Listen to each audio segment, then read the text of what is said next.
गिरे तो भी नाक ऊपर नहीं, हमारा। अजीब है इस तरह का, मतलब पूरे देश को मूर्ख ही समझते हैं क्या भाई? अरे नहीं, 2/3 बहुमत से अगर पार्टी के मेंबर कहीं दूसरी जगह जाते हैं तो उसकी सदस्यता बनी रहती है, ये बच्चा बच्चा जानता है। तो वो कह रहे हैं पार्टी मर्ज कर रहे हैं। अरे मर्ज का मतलब ये हुआ कि वो 7 मर्ज कर रहे हैं और वो 7 के खिलाफ एंटी डिफेक्शन लागू नहीं होगा, क्योंकि 7 संख्या में 7 है और 10 सुनिए में से 7 है, 2/3 मेजोरिटी में है, इसलिए नहीं एंटी नहीं, डिफेक्शन लागू नहीं होगा, तो उसका वो मर्जर हो जाएगा।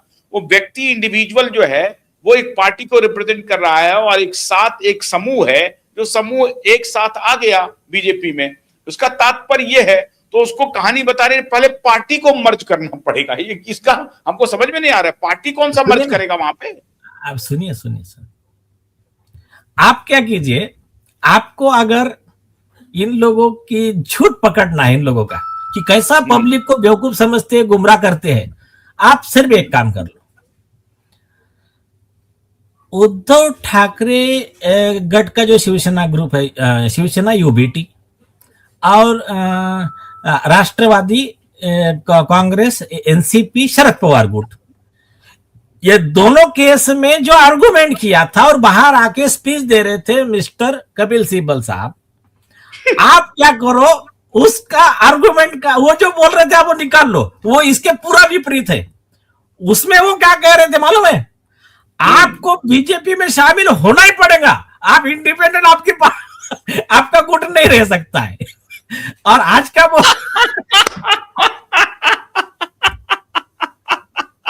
आप इंडिपेंडेंट पार्टी नहीं हो सकता है। हाँ, आपको बीजेपी में शामिल होंगे तभी आप बच सकते हो, तब आपको एंटी डिफेक्शन लॉ लागू नहीं होगा। और आज क्या कह रहे हैं कि आप बीजेपी में शामिल नहीं हो सकते, आपको इंडिपेंडेंट रहना पड़ेगा। इंडिपेंडेंट नहीं है, आप जा ही नहीं सकते। मैंने आम आदमी पार्टी को मर्ज करना पड़ेगा, ये कह रहे हैं। अब इनकी दलील देखिए। अभी सुनिए, देश के जो लोग, और खास करके ना आपके माध्यम से जरा मैं केजरीवाल साहब को एक बार सवाल पूछता हूँ। देखो ये इनकी मानना पड़ेगा यार, वो इनका पब्लिक को बेवकूफ बनाने का, गुमराह करने का, गोल पोस्ट चेंज करने का, वो स्किल को मानना पड़ेगा। और झूठ बोलो लेकिन डट के बोलो। अब देखो कैसा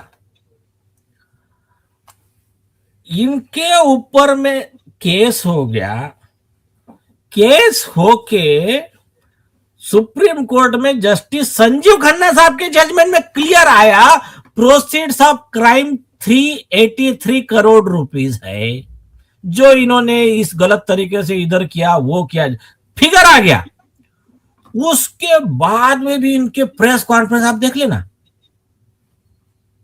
आतिशी क्या नाम है उनका, एक मार लेना जो भी है, आतिशी मार लेना, उसके बारे में एक बहुत बड़ी खबर आ रही है, उसके बारे में बहुत बड़ी खबर आ रही है आतिशी मार लेना के बारे में, बताएंगे। सुन लीजिए, इनके आप स्पीच देख लेना, प्रेस कॉन्फ्रेंस देख लेना। अरे बोले कि कोई फिगर ही नहीं है, एक बार बीजेपी कह रही है 200 करोड़ का होगा, एक बार बीजेपी कह रही है ये हो गया, तुम्हारा फिगर ही नहीं तय है तो गुना कहां से हो गया?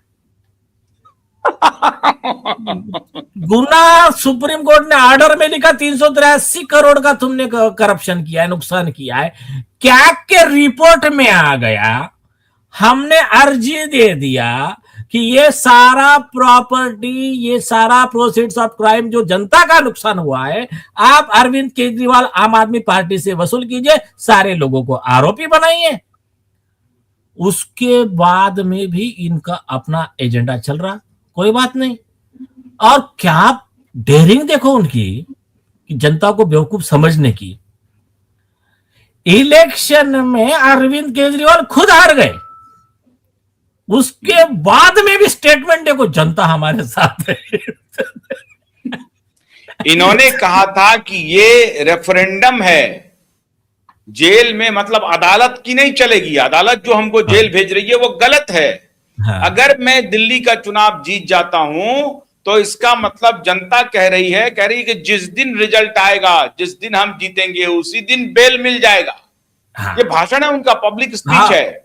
हाँ तो कि जनता की अदालत से मुझे बेल मिल गया, ये अदालत क्या होती है? हाँ बस ये एक हो गया। जनता ने तो दिखा दिया कि हम तुम्हारे साथ में नहीं है, नहीं है। नहीं है। और उसके बाद में फिर इनके ऊपर एक्चुअली ना ये सरकार और ये जो सॉलिसिटर जनरल है तुषार मेहता जी, ये थोड़े सॉफ्ट जा रहे हैं, बातें करते। अरे आरजी लगाओ ना कंटेम्प्ट का इनके खिलाफ में, एक चीज। दूसरी चीज, इन्होंने नीचे के जज को मैनेज करके ऑर्डर लिया डिस्चार्ज का।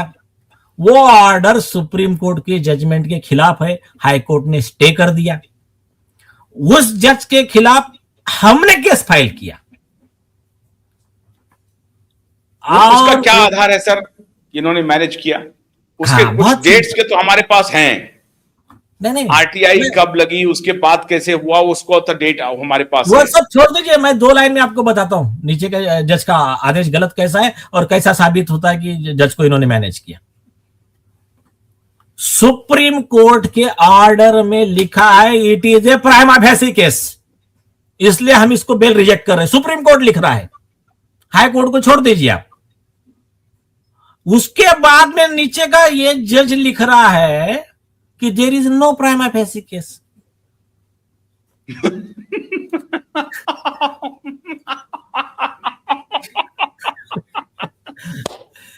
और हो गया। उसके ये कह रहा है कि केस तो इस लायक भी नहीं है कि ट्रायल चला जा सके। मतलब आगे आ रहा सुप्रीम हूं। कोर्ट को उठा के फेंक दिया। नहीं आगे आ हाई रहा हूं, कोर्ट सुनिए। सुप्रीम कोर्ट को इन्होंने बंगाल की खाड़ी में फेंक दिया। वो जो लोअर कोर्ट की जज मोहतरमा है, और उन्होंने कहा कि सुप्रीम कोर्ट का कोई फाइंडिंग का कोई मतलब नहीं, हम अब डिटेल डिसीजन दे रहे हैं। नहीं सुनिए सुनिए सुनिए, सेकंड पॉइंट सुनिए आप, अभी और शॉक हो जाएंगे आप। सुप्रीम कोर्ट ने अपने ऑर्डर में बहुत क्लियर लिखा, अरविंद केजरीवाल खुद आर्गुमेंट किए, वो ऑर्डर में लिखा कोर्ट में, और उन्होंने कहा कि इनके ऊपर जो चार्जेस लगे हैं, इन्होंने जो कितने 178 कितने सिम यूज किए, तो एग्जैक्ट फिगर ऑर्डर में लिखा है, वो सिम को डिस्ट्रॉय किया, एविडेंस को डिस्ट्रॉय किया, ऑर्डर में लिख रहा है सुप्रीम कोर्ट।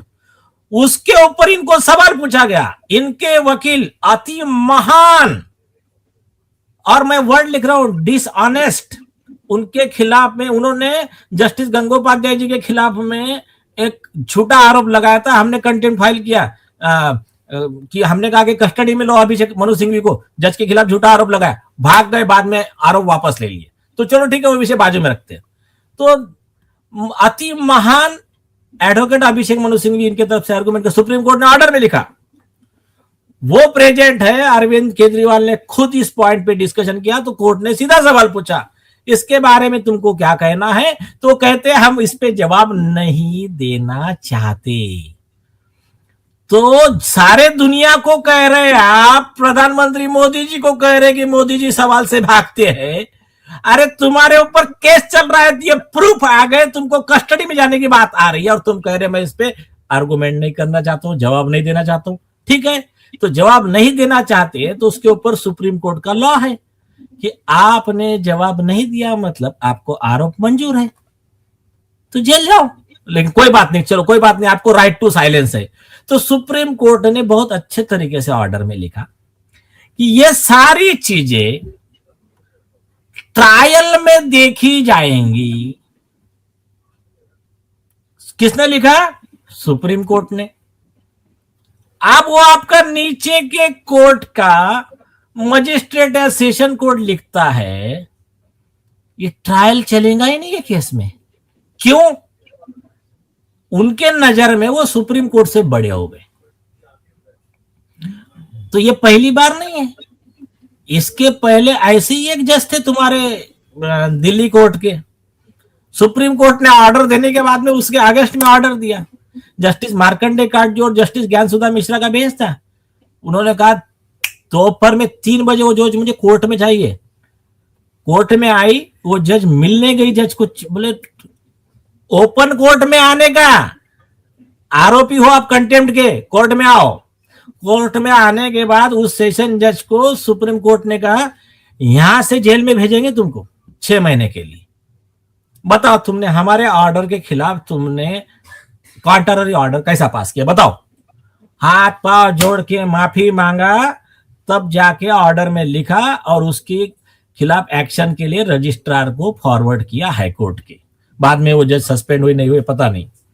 दूसरा किस्सा बताता हूं, हमारे महाराष्ट्र में एक ऐसे अति महान जज हुए थे, सुप्रीम कोर्ट ने मना किया, इनका इनके खिलाफ सीरियस केस है, बेल का केस नहीं है। सुप्रीम कोर्ट के ऑर्डर के खिलाफ जाके नीचे के जज ने बेल दे दिया।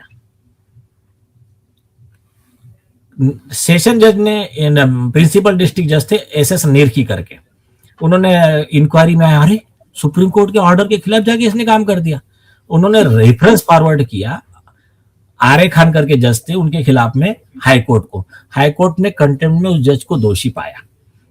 तो क्या है मालूम है क्या, जो जज लॉ के बाहर जाकर आरोपी को मदद करने के लिए ऑर्डर पास करता है, तो आईपीसी 218 में 3 साल, आईपीसी 219 में 7 साल उस जज के ऊपर सजा का प्रावधान है। नए बीएनएस में भी वही सेक्शन है।